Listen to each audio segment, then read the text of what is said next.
izi mubona n'ingabo za Uganda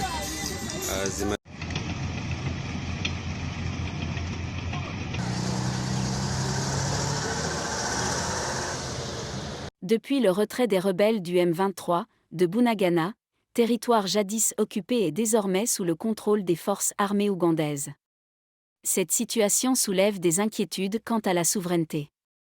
Certains observateurs considèrent ces territoires, y compris la ville de Bunagana, comme des zones tampons. Mais qu'est-ce qu'une zone tampon exactement ? Une zone tampon est une zone neutre, qui est établie pour séparer deux pays ou régions en conflit.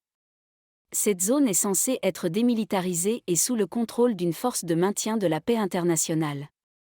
La RDC est un pays immense, riche en ressources naturelles, mais malheureusement souvent en proie à des conflits internes et externes qui menacent sa stabilité et son intégrité territoriale. La récente occupation de territoires jadis contrôlés par les rebelles du M23, par les forces ougandaises est une manifestation de cette instabilité, et suscite des inquiétudes quant à l'avenir de la RDC. Le fait que les forces congolaises ne soient pas autorisées à opérer dans les territoires, que les forces ougandaises contrôlent désormais, est un sérieux problème. Cela met en péril la souveraineté de la RDC sur son propre territoire. Le gouvernement congolais avait pourtant promis à sa population qu'il n'y aurait aucune zone tampon sur le territoire congolais et que toutes les zones seraient sous le contrôle effectif des forces armées congolaises. Cette promesse n'a pas été tenue et la population s'inquiète de ce qui se passe dans ces territoires occupés.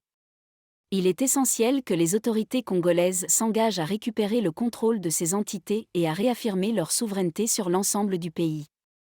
La durée de l'occupation de ces régions par les forces ougandaises doit être clairement définie, ainsi que les conditions de leur retrait. Les EFARDC doivent être autorisés à opérer dans ces territoires et à protéger les populations locales.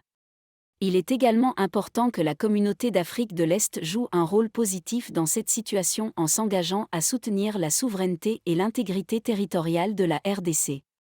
Les conflits transfrontaliers doivent être résolus pacifiquement, en respectant les droits et la souveraineté de chaque pays.